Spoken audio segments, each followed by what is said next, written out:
update dan masih di sini menunggu kita untuk bekerja. Dan pada hari ini saya dengan Bapak Dirdik akan menyampaikan dua sekaligus perkembangan penanganan perkara. Yang pertama terkait dengan penanganan perkara PT Timah, kemudian yang kedua penanganan perkara PT Antam, yaitu Mas. Untuk lebih singkat dan jelasnya, silakan Pak Dirdik menyampaikan. Terima kasih Pak Kapus Penko yang sekaligus Kajati Bali. Selamat sore, Assalamualaikum warahmatullahi wabarakatuh. Dalam kesempatan ini akan kami sampaikan dua kegiatan penyidikan di lingkungan Jaksa Agung Muda Tindak Pidana Khusus. Yang pertama adalah perkembangan penanganan kasus tindak pidana korupsi dalam tata kelola komoditi emas tahun 2010-2021. Pada hari ini, Rabu 29 Mei 2024, tim penyidik telah memanggil 4 orang saksi. Yang selanjutnya, berdasarkan keterangan saksi dan alat bukti yang telah kami kumpulkan, maka tim penyidik menetapkan 6 orang saksi sebagai tersangka. Mereka adalah para General Manager Unit Bisnis Pengelolaan dan Pemurnian Logam Mulia atau PPLM PT Antam pada periode kurun waktu 2010 sampai dengan 2021. Mereka adalah Saudari TK periode 2010-2011, Saudara DM 2013, Saudara HN 2011 sampai dengan 2013, Saudara DM 2013 sampai 2017, Saudara AH 2017 sampai dengan 2019, Saudara MAA 2019 sampai dengan 2021, dan Saudara ID 2021 sampai dengan 2022. Bahwa setelah dilakukan pemeriksaan kesehatan dari 6 tersangka tersebut, 4 kami lakukan tindakan penahanan untuk penyidikan, yaitu Saudara HN, MA, dan ID. Kita lakukan penahanan di Rutan Salemba Cabang Kejaksaan Agung, dan Saudari TK di Rutan Pondok Bambu, Jakarta Timur. Sedangkan 2 tersangka yang lain tidak kami lakukan penahanan karena pada yang bersangkutan pada saat ini Saudara DM sedang menjalani penjara untuk perkara lain, dan Saudara AH sedang dilakukan penahanan dalam perkara lain. Adapun kasus posisi bisa kami sampaikan bahwa para tersangka ini selaku GM, UB, PPLM, PT Antam telah menyalahgunakan kewenangannya dengan melakukan aktivitas secara ilegal terhadap jasa manufaktur yang seharusnya berupa kegiatan peleburan, pemurnian dan pencetakan logam mulia. Namun yang bersangkutan secara melawan hukum dan tanpa kewenangan telah melekatkan logam mulia milik swasta dengan merek LM Antam. Padahal para tersangka ini mengetahui bahwa pelekatan merek LM Antam ini tidak bisa dilakukan secara sembarangan, melainkan harus didahului dengan kontrak kerja dan ada perhitungan biaya yang harus dibayar, karena merek ini merupakan hak eksklusif dari PT Antam. Akibat perbuatan para tersangka ini, maka dalam periode tersebut telah tercetak logam mulia dengan berbagai ukuran sejumlah 109 ton yang kemudian diedarkan di pasar secara bersamaan dengan logam mulia produk PT Antam yang resmi, sehingga logam mulia yang bermerek secara ilegal ini telah menggerus pasar dari logam mulia milik PT Antam, sehingga kerugiannya menjadi berlipat-lipat lagi.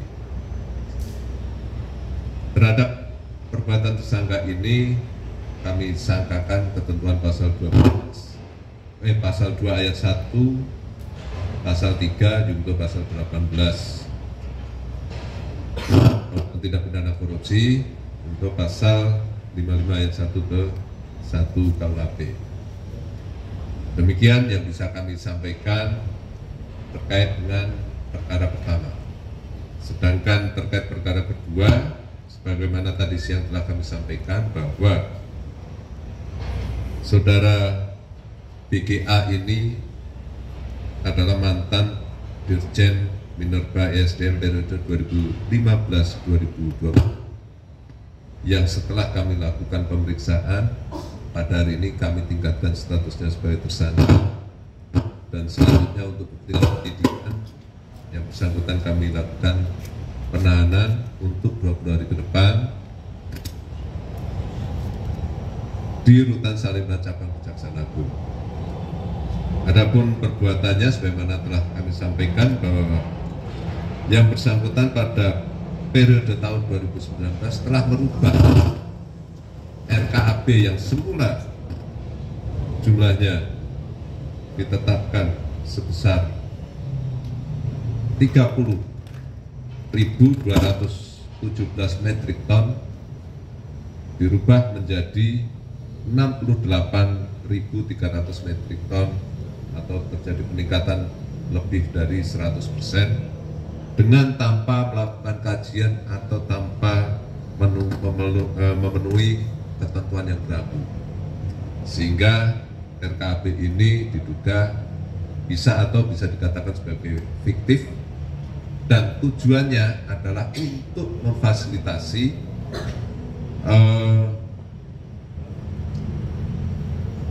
timah hasil peredaran secara ilegal cetakan, sehingga bisa dijual secara melalui PT Timah.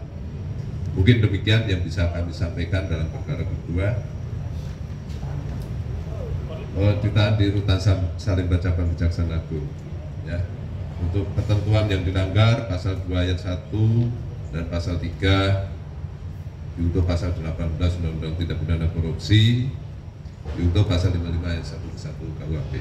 Mungkin demikian yang bisa kami sampaikan. Terima kasih. Silakan kalau ada pertanyaan teman-teman media. Dari dua perkara ini apakah ada pertanyaan? Silakan. Silakan.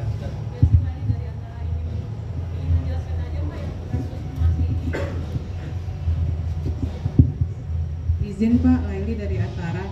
Ingin menjelaskan aja agak bingung ini yang kasus emas ini apakah terkait dengan Budi Said itu atau kasus emas yang mana? Terima kasih. Terus berarti kalau terkait dengan Budi Said kemarin sudah 2, nambah lagi 6 atau berbeda? Silakan Pak Dirdik. Terima kasih. Ini kasus yang berbeda. Ini terkait dengan kasus tata niaga komoditi emas, di mana dari penahanan perkara ini kita temukan bahwa ternyata ada aktivitas manufacturing yang disalahgunakan oleh oknum-oknum dari PT Antam, yaitu para general manager tadi. Ya, ini kasus baru, berpisah dengan kasus Budi Said. Ya. Pak, saudari RP, Pak, saudari RP aslinya SD itu jadi diperiksa, Pak. Saudari RP asisten pribadinya saudari SD, Pak, itu jadi diperiksa atau seperti apa?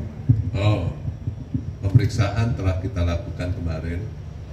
Kita periksa dalam rangka untuk mencari tahu penghasilan dari saudara SD sejauh mana, sebesar apa dan sebagainya. Itu untuk kepentingan klarifikasi terhadap penghasilan resmi dari saudara SD. Ya. Udah diperiksa ya? Ada lagi? Ayo, Valencia, Kompas. Ya Pak, saya Valencia dari Kompas TV. Mau tanya terkait dengan penetapan tersangka mantan Dirjen Minerba ini, apakah ini bekerja sama dengan PLT Kepala Dinas SDM yang Bangka Belitung, karena mereka juga sudah ditetapkan sebagai tersangka. Lalu kemudian yang kedua, apa yang dijanjikan atau yang didapatkan oleh PLT oleh mantan Dirjen Minerba ini, Pak? Terima kasih. Sebagaimana kami sampaikan tadi, kita lihat pasal yang kita sangkakan ada pasal 55, di situ ada turut sertaan dari para pelaku, sehingga ini memang ada korelasi antara perbuatan para tersangka satu dengan yang lain. Jadi ada hubungannya ya, karena pasal 55 ayat 1 KUHP tadi. Ada lagi? Yang dijanjikan atau yang didapatkan tadi apa? Oh belum. Oh itu nanti dalam proses ini masih. Kita tunggu saja. Ya Pak, izin Ansari dari Bisnis Indonesia mau tanya Pak, untuk tersangka pendiri Sriwijaya Air, Henry Lee, apakah sudah dilakukan pemanggilan kembali? Terus kapan dilakukan penahanan terhadap yang bersangkutan? Ya, Ini banyak yang nanya ini. terhadap tersangka AL nanti kita tunggu. Yang jelas kita sudah melakukan pemanggilan dan tentunya nanti akan ada upaya-upaya untuk bisa menghadirkan yang bersangkutan untuk dilakukan pemeriksaan. Ya. Sejauh ini sudah 2 kali. Nah, 2 kali ya. Nanti kalau yang 3 kali kemungkinan ada upaya paksa dari penyidik. Ada lagi?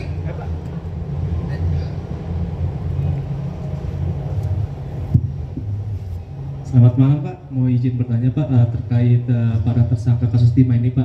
Kan ada yang di Bangka juga Pak, nanti sidangnya itu di Tipikor Jakarta atau di Bangka Pak, atau dipisah. Yang keduanya, apakah Bapak BGA ini dituduhkan dia menerima uang gitu Pak? Kalau ada, berapa uang yang diterima? Terima kasih Pak. Silakan Pak Dirjen. Terkait dengan tempat persidangan, kita ketahui ada beberapa lokus delikti yang telah kita temukan. Nanti masalah tempat persidangannya di mana akan kita lihat. Ya, dari sisi efisiensi dan efektivitas penanganan perkara akan kita pertimbangkan, termasuk juga dari sisi kemudahan para saksi untuk kita hadirkan. Ya, kita menganut asas murah cepat. Ya, tadi sesuai dengan asas KUHP, persidangan tidak harus melihat lokusnya, tapi bisa melihat juga mengenai saksi yang bisa dihadirkan, jumlah saksi yang mana yang lebih banyak atau lebih besar untuk bisa dihadirkan ya. Terus Pak BGA-nya apakah dia menerima uang Pak dari kasus ini? Siapa? Pak BGA. Kita di sana ya, itu isu di luar ya. Masih. Oke, silakan. Izin terkait tadi AL kan disebutkan bahwa dia ini kan sudah 2 kali datang panggilan gitu kan. Nah, apakah dari Jagung sendiri memonitor gitu keberadaannya, apakah dia terdeteksi di dalam negeri atau luar negeri, ataupun kalau di dalam negeri apakah sudah dilakukan pencekalan gitu, karena kan udah 2 kali nggak datang gitu dari hal yang seperti apa gitu. Ya tentu saja upaya-upaya itu pasti kita lakukan ya, tapi bagaimana kami mengupayakan dan sebagainya kan tentu saja tidak bisa kami sampaikan di sini ya. Tapi mari kita tunggu ya. Kita lihat aja perkembangannya ya. Strateginya itu ada di penyidik untuk menghadirkan yang memeriksa yang bersangkutan. Ada lagi? Ya. Lagi 2 pertanyaan nih saya kasih. Pak, sebelumnya kan saudara SD sendiri sudah diperiksa 2 kali, kemudian juga ada rekening yang diblokir. Apakah setelah pemeriksaan kedua kali tersebut ada rekening yang sudah dibuka? Terima kasih. Sejauh ini belum ya. Seluruh rekening masih kita blokir dan masih kita dalami aliran-aliran dan keterkaitannya. Ya. Satu lagi pertanyaan di depan.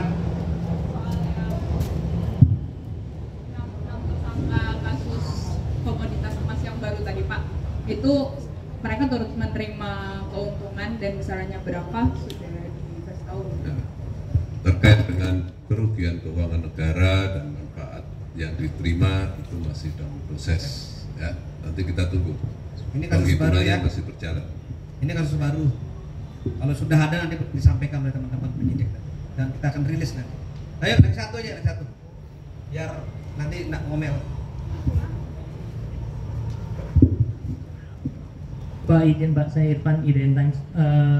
Mau bertanya Pak, hingga saat ini status dari Robert Bono Susatyo ini apa statusnya dan sudah berapa kali diperiksa? Dalam pemeriksaan itu apa yang didalami dan apa hasilnya? Terima kasih Pak. Sejauh ini yang bersangkutan masih kami periksa sebagai saksi.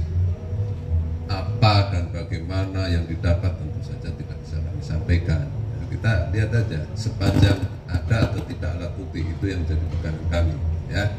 Kalau tidak ada alat bukti, tidak ada urgensinya, ya. Jadi semua pemeriksaan itu tergantung dari kebutuhan penyidikan, tergantung dari alat bukti yang kita akan dapatkan, seperti itu ya. Saya kira itu ya, teman-teman media. Terima kasih sekali lagi atas kehadirannya. Ya, saya tutup dengan Assalamualaikum warahmatullahi wabarakatuh dan Om Santi.